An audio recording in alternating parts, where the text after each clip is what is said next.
Hello, good morning. I am Dr. Balasubramanian. Today we are going to discuss about the concept of layers in Scribus. So we are doing a continuous tutorial session on Scribus on how to use the various concepts within Scribus. So today we are going to learn about layers. Every one of you who work with Photoshop or other advanced image editing software will be familiar with the concept of layers. So when you want to add layers inside the Scribus document, you should know why you need these layers and what you need these layers for. Layers are nothing but transparent sheets of paper laid one on top of the other, so that whatever the material which is contained in the lowermost layer should be visible on the other layers also. And you also have the option of increasing or decreasing the transparency level, as well as the background image or text shades, so that the image will come out well on top of the layers. So why we need to use layers in the first place? So layers actually, the first thing when you click on Scribus, the layout you see is coming out with a basic layer. As you see here, this is called the background layer. So whatever you place here, objects you place here, is going to be on the background of the page. Supposing any layer you want to add will be added to the foreground of this layer. So commonly, where do you use layers inside Scribus? Supposing you want to create a document, you want to have a image which is translucent in the background, but this image should be visible in all the foreground images and foreground layers, so that what happens is on all the pages your background image will be watermarking the entire page. Your background image will be watermarking the entire page. So now what we will do is we will try and add an image frame into the background layer. The background layer by default is given a black color. So if you want to change the color of the background layer, this is actually an indicator. It doesn't mean that the background is black in color. It just indicates to you. The color is actually a facilitator to tell you the background layer is black, indicates a background layer, B for B, so that you will remember easily. So now I'm going to insert a image frame into it. So I want this image frame to be my watermark for this page. So what I will do is I will say we will take our image. Which image? So we will take this image. So now we will fit this frame to the adjust frame to the image. So now the image has been imported into the image frame. So this page, background page, as an image. Now I'm going to add another layer here to the background layer. So how we are going to do it? Now we go to Windows, then layers. So here this brings out a layer window. So this is actually the selected layer which is available. This is a background layer, and here this is the color. If you just double click it, it will open the color palette. You can choose the color you want. So it tells you the background layer becomes red. If you want a black, the background layer. This is actually purely an indicator. This color is actually an indicator. It doesn't mean the background layer is black in color. It just tells, just an indicator. When you have number of layers to play around with, you will get confused which layer you are working on. By opening up the layer box or a layer dialog box, you will know by the color. You should know which layer you are working on. So now the selected layer, the layer selected here, is the layer on which you are working. So here this is actually the visibility of the layer. So supposing you want to make this layer visible, so you put a check mark inside this box. Supposing if you don't want this layer to be shown out, just uncheck it. So what has happened is this layer has been hidden from the view in the display. So now I will check it. So next toolbox is actually the ability to print the layer. So mind you, if you just uncheck this visibility alone, it is only hidden from the display. If you print this document, either if you want to convert this export this document as a PDF, or if you send this document to the printer, it will as well, it will print the image, the layer, background layer which contains the image is not hidden from the printer. Supposing you want that layer to be hidden from the printer, just uncheck it. Suppose if you uncheck it, it will be hidden from the printer, so this layer won't be printed.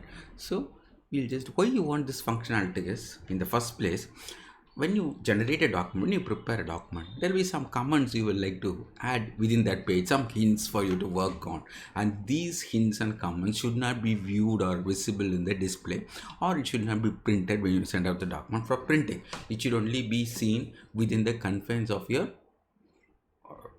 software, that is Scribus, so that when you're working on the document again, you will know by going by the command, you will know, it will give you a small guide as to the page. So now next is the locking. So here if the box is unchecked, the layer is not locked.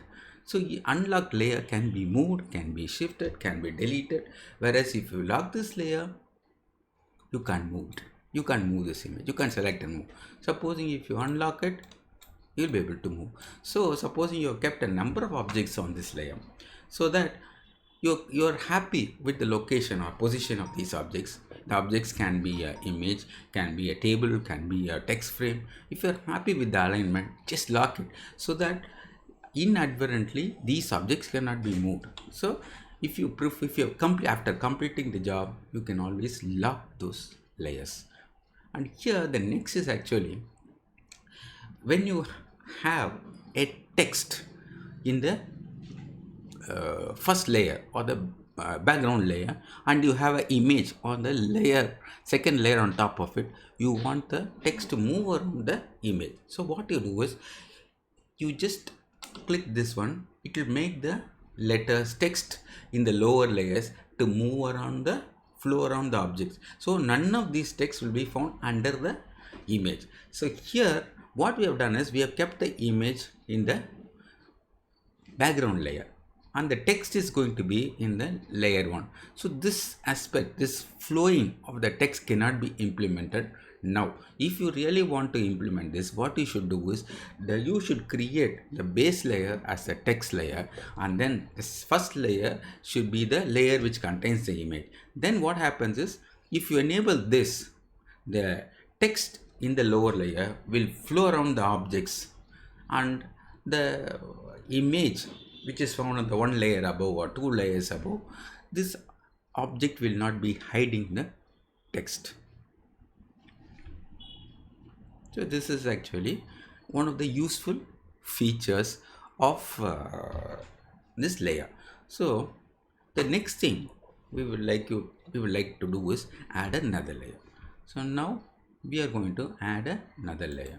So this layer is going to be called the new layer. So this layer has been added above the background layer. So I'm going to change this name. So I'm going to say this, I'm going to give a text. So I've given it a text layer. You find this layer, the color is changed. Background layer is black, the layer above is red. So now this layer is chosen. So I'm going to right click, and I'm going to first choose this layer, and then place a text frame on this layer. So the text frame is placed in the text layer. I'm going to import some text, some sample text here, right? I'm importing some sample text. The text have been imported. Now what has happened, you see, these words are, this image is actually, words are on top of the image. So this image more or less makes these letters a little bit not readable. So if you are able to reduce the opacity of this image, because you want this image to serve as a logo, if you're keen on this image acting as a logo, so this image's opacity should be reduced, and it should be more translucent so that these letters will be shown out better. So we will reduce the opacity of the image. We'll go to the background. Background is the layer in which image is available. I am selecting the image in the background. I am reducing the opacity. So now you see the opacity is being slowly reduced. So when you want to reduce the opacity, you need to switch the layer to the layer in which the image is placed. So now I am in the background. I have reduced the opacity to 20%. So now you've got a document with two layers. The base layer has got the logo image inside a image frame, and then we have placed another layer which contains the text. So now you can see the logo is being slowly, the opacity of the logo has been reduced and the text come out really well. So this is actually the role played by layers. So you can use these layers to have a small logo as a what do you call watermark for your pages. In the year of the internet, if you want to submit your document for others to read free of cost, so this logo will help in some way to prevent or minimize plagiarism. But it is not impossible to plagiarize your work, but still you can add that much of difficulty to prevent that from happening. So now we have added a two-layer document. So what are these? It's supposing you want to delete this layer. If you want to delete this layer, just click the minus button, it will delete, right? And then if you want to bring this layer down, this text layer, you want to bring it down, just click the down arrow. Now the text layer is background layer becomes the foreground and the text layer becomes a background. Now we will switch that. So this is what the result. Now what you can do is you can also shift these objects from one layer to another. So how can we shift these objects from one layer to another? Let us go to the background layer. Background layer contains the image. So now I want this image to be shifted to the text layer. So I right click and then send to layer. So send to layer. So I'm going to shift it to text layer. So what has happened? See, so now both the text and the objects are in the same layer. So now the words are over the image, making it unreadable.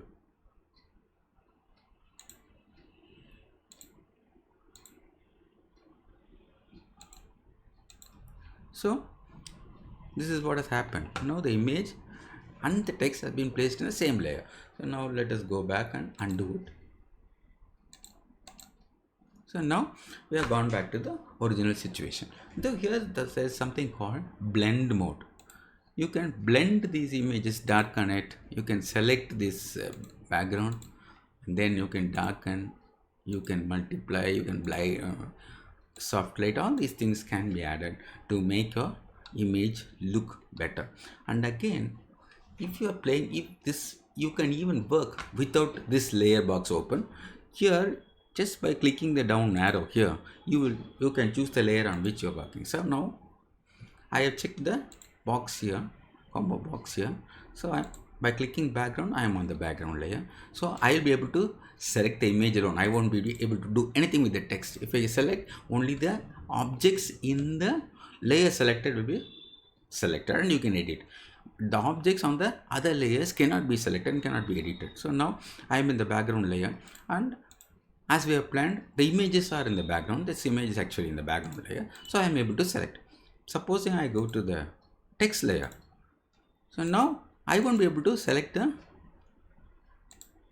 I won't be able to do any selection as far as the image is concerned. But when I attempt to select, only the text frame is selected. So by selecting this, I may be able to add some text. I may be able to edit. I may be able to add text. So by this concept of layers, you can add more and more material into the same page. For example, in the same page, we have added an image, we have added some text. Supposing again you can create another layer and add one more image and place them here. So multiple objects can be added by just adding one layer on top of the other and making these objects opacity reducing or increasing the opacity of the objects, making the objects visible across all layers. This is actually a useful phenomenon, useful concept which you can use in Scribus to create excellent looking documents. So hope you have understood the concept of layers. Thank you.